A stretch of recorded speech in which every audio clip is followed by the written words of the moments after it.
people of my generation turned towards Eastern religion.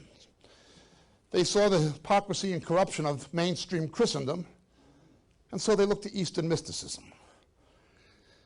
Is it reasonable? I remember walking through the streets of Mumbai, Bombay, India one time. True story. A mound of stinking garbage about twice the length of this table, and a little boy about 18 months old, obviously tuberculous, severely malnourished, laying on a mound of stinking garbage in the middle of a huge city. He was from the outcasts in the caste system. He was a Dalit. And there were thousands and thousands of people, thousands, it's a huge city, passing him by every hour. There must have been several thousand people just walking down that one street. Just leaving the kid there. And he was one of only God knows how many thousands and thousands of young children like that in India. Right up the road. This is a big city now. Right up the road. I saw it with my own eyes. They were giving cows sacks of wheat. The life of the cow was worth more than the life of the baby. My reason said, shoot the cow and give the kid a steak. But the Hindu religion said, no, that's his karma. That's not social injustice. It's supposed to be that way. He was a bad boy in a previous life. That's why he's like that.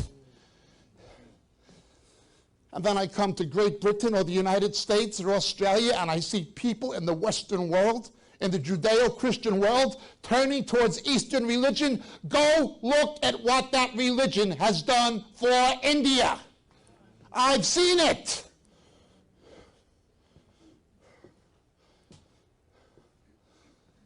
But the churches are growing in India.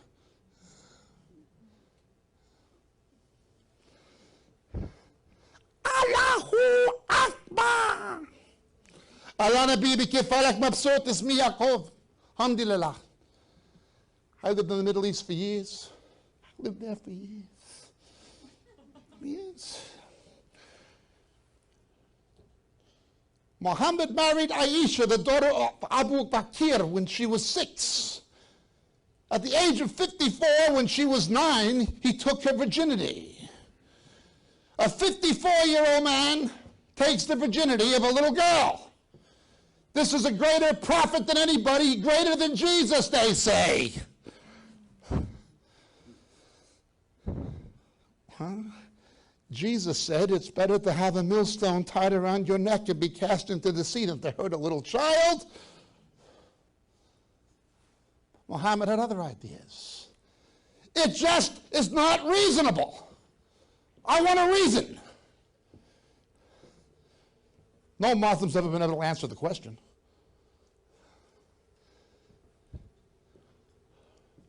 Buddha, Gautama. Buddha never claimed to be God. He was simply reacting against the injustices of Hinduism and the caste system. It's written. A woman came to the Buddha and said, "Oh, Master Buddha Gautama, my son, my only son is dead. My heart is grieved. I can't cope with the pain, the anguish, my only son. What can I do, oh Master Buddha?" Gautama told her, "My daughter, you must plant an acorn, but you must find this acorn in a house where no one has ever died." She returns after many years to Gautama and says, "Oh, Master Buddha, I've sought to do as you have said, but I have not been able to find a house in all of India where no one has ever died." His reply, "You have learned a great lesson, my daughter." He didn't claim to have a solution to the problem of death, but Jesus said, "I am the resurrection and the life. The man believeth in me. Though he die, yet shall he live." He was either lying or telling the truth. Not only did Jesus claim to have a solution to death that Buddha didn't, but Jesus claimed to be the solution. I want a reason. But then there are people who said they're Christian, whatever that means. I know what it's supposed to mean, but what it actually means, it's pretty obvious. Christianity began as a faith in Israel. It was transformed into a philosophy in Greece. It was transformed into an empire in Rome. And it was transformed into a 501(c)(3) tax-deductible corporation in the United States.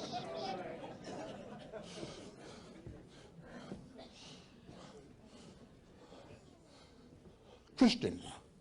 All kinds of Christians. All kinds of Christians. Well, Mormons say they're Christians. I was in Utah once and I had a copy of the Discourse of Brigham Young, volume 17.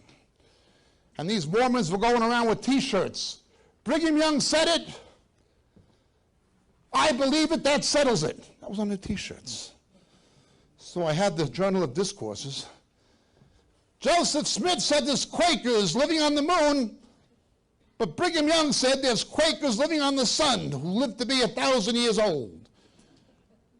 Brigham Young said it, and you believe it. That settles it. So they did the usual Mormon mantra.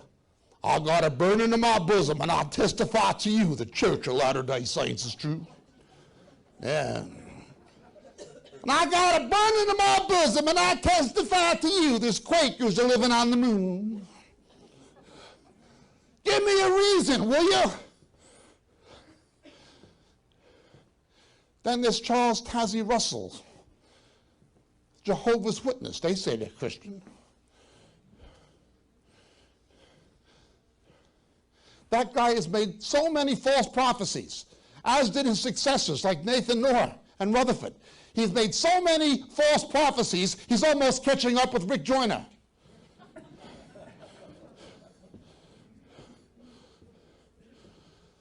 Why should you believe somebody who always calls it wrong chronically, continually? Give me a reason. I need a reason. I need a reason.